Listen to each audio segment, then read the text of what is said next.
பாட்டிக்கு புள்ள பிறகு ஊர் கல்யாணம் பண்ணாங்க. தாத்தா கல்யாணம் பண்ண பிறகு இந்த பையனை சமைச்சிக்காங்க. பையனை புள்ள பிறகு பையனை கால் கீரை வருது. ஆம்பளை பையன் 3 பொண்ணு ஆம்பளை பையன் வேணும். சொத்தெல்லாம் போய் வந்து சொத்தெல்லாம் கேட்குறாங்க.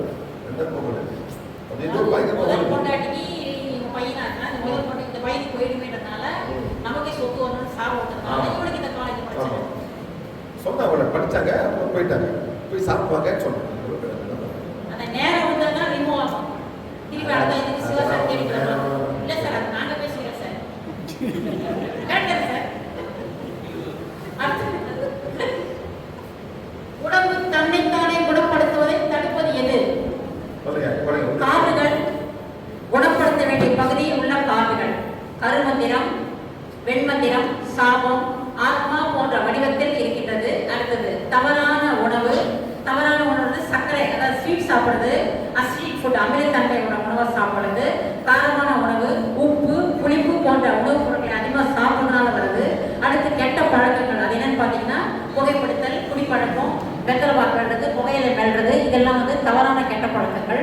தவறான உணர்ச்சிகள் என்னன்னு பார்த்தீங்கன்னா உள்ளே இருந்து வருவது மற்றும் வெளியே இருந்து வருவது. அதாவது மற்றவங்கிட்ட நமக்கு வரக்கூடிய நெகட்டிவ் எனர்ஜி, நம்ம கிட்ட மற்றவங்க போகக்கூடிய நெகட்டிவ் எனர்ஜி. அதுதான். அடுத்தது நோய் எதிர்ப்பு சக்தி குறைவு. நமக்கு ஹியூமினிட்டி குறைஞ்சு இருந்துச்சுன்னா நமக்கு எஃபெக்ட் ஆகும். அடுத்தது ஆட்டோ சஜஷன், சுய பரிந்துரைகள்.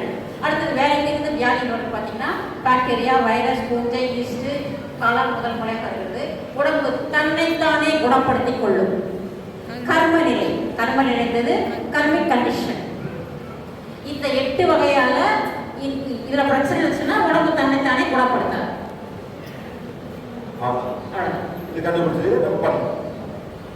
உங்கள் உடல் தன்னைத்தானே குணமாக்க விரும்புவது என்று நினைவில் கொள்ளுங்கள். ஞாபகம் வச்சுக்கோங்க. நீ பேசாம கம்மன் இருந்தீங்கன்னா போதும், தன்னைத்தானே உடம்பு ஹீல் ஆயிடும். ஆரோக்கியம் உண்மையில் உங்கள் கையில் உள்ளதா? இது உங்கள் கைகளில் இருக்க வேண்டும். மிகவும் எளிமையானது. பிவிஎச் வந்து எளிய வழிமுறைகளை தான் உங்களுக்கு பின்பற்ற சொல்லி கொடுத்திருக்குது.